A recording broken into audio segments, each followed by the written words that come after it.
All right, Tim, thank you very much. Time now for Let's Talk. Let's talk adrenaline. Let's talk adventure. Let's talk Colorado at Colorado.com. Very excited about the panel here tonight for this edition of Let's Talk. Oren Lamena, you know him well from Rockies All Access. And 104.3 The Fan and Raw Sports. In the middle, Russ Marchewka, a Pro Beach volleyball player who was working his magic up with applause. And Jay Mark down in the end from Denver, stand-up comedian. You can check him out all over the place, especially Comedy Works here in town. Guys, CC Sabathia, the first big trade of the baseball season, has been completed. The Rockies will be the first team to see him in a Brewers uniform. What do you think?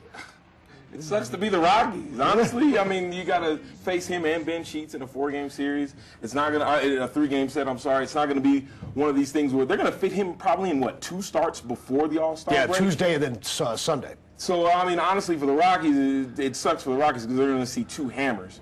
But for Milwaukee, you're talking one of the best divisions in baseball right now in the NL Central. Does it put the Brewers in the driver's seat? I mean, obviously they're still trailing the Cubs in their time with the Cardinals, but does it put them in the driver's seat now for the rest of the season? Russ, what do you think? That's a big pickup. I think, I mean, how can you, with that kind of talent, how can you not be one of the favorites to come back? He's 6-8 this year, though. He's gotten a very little run support, though. Jay, what do you think? Well, I think he's going to have to come in. He's going to have to prove that the trade was a smart trade. It made a lot of sense. He's definitely in the right town because he's going to be able to help out with his appetite because obviously he's got a big one. He is in Milwaukee.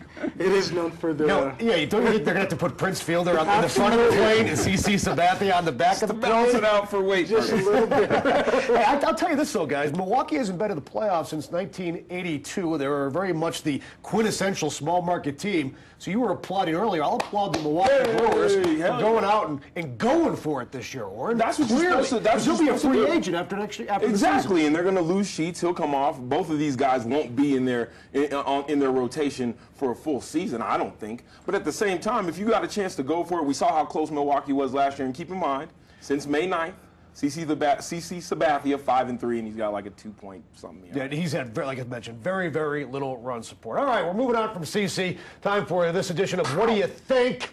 And we've got 5 scintillating, delicious topics to choose from. What do you think? And gentlemen, the topics on this night will be Payrod, Take Me Out for Pucks, Weissman, Clap 1, Clap 2, and the Terrell Burger. All right, Oren, you started us off last time. Go ahead and start us off again. I'll take Payrod for 100. Payrod. Alex Rodriguez's wife Cynthia has filed for divorce, claiming she has had enough of his extramarital affairs. The couple married in 2002. Reportedly, there was a prenup, but A-Rod has lavish homes in Miami and New York and a private jet. Guys, what do you think? Well, he's worth, what, $300 million since signing that new contract with the Yankees. He's not going to be hurting for cash in terms of paying alimony. My only question is Madonna? Come on, A-Rod, Madonna? You couldn't have done better than Madonna. You're A-Rod. This dude is a joke for one simple reason. You see Derek Jeter right there, the captain of the Yankees, the way he goes about his business. You don't hear about what he's doing in his private life in the street. You're always hearing about what A-Rod's doing. And then on top of that, he's doing it with Madonna. Hey, listen, extramarital affairs with professional athletes has been around for a long time. But Jeter's single. That's the biggest difference. Jeter's allowed to go out and date half the city of Manhattan. He can do what he wants. He's a single man. Yeah, what do you think, guys? Madonna's still Madonna. Yeah, but she's like... But who's to say he's not doing better than her the other 6 days of the week? Well, then she could be the Monday girl. Monday girl. Okay. But here's the deal. His wife is the one who filed for divorce, not A-Rod. She was creeping. Oh, because she went to France with That's Lenny right. Kravitz, didn't she? That's right. Word has she was out with Lenny Kravitz. I'm just saying there's a reason why she's not going back to A-Rod. That's all I'm saying. I mean, certainly I'm no attorney, but I'd like to see the details of a prenup. She has to be entitled to a pretty penny, especially with those 2 little kids. Yeah, without question, you know, and you're supposed to take care of your responsibilities. So.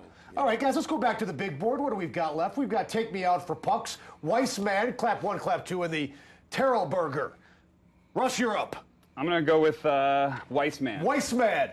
Reportedly, Notre Dame coach Charlie Weiss is telling people in private that he expects his team to win 9 to 12 games next year after his team won only 3 games last year. Guys, anything wrong with a coach thinking that in private? I think he opened up the lines of communication with Bill Belichick again to get those tapes. No, I mean, anybody who's getting paid that kind of money has an ego. You better. And if you don't think supposedly he has a big one, too. Yeah, well, he's a big guy. But if he doesn't think he can win that many games, and he's getting paid the money he is with the recruiting class he had, He shouldn't. Yeah, Jay, what do you think? First of all, I think the thing is here, he's telling people in private. Right. He's not holding a press conference saying we're going to win 12 games next year. Right. So somebody spilled this to some publication. Right. And listen, he's supposed to talk like that, though, just like Russ said. He's supposed to talk like that. He's not supposed to talk like he's going to have a losing season again. Okay, and the rumor is that, hey, the first 2 seasons that were successful for him were inherited players, and so as a result, he had successful seasons. But as a result, Notre Dame's not going to tolerate another losing season, period. So if he's going to talk like that, he's got to talk big. He can't talk small. There's no question about it. He has a lot to prove after probably the worst season in the history of Notre Dame football last year. He should have took a page out of Matt Leiner's book. Learn from Matt Leiner's lessons. Anything you do in private will make it on the TMC.com now. Yeah. You see what I'm saying? He said it in private. What's he supposed to say first and foremost?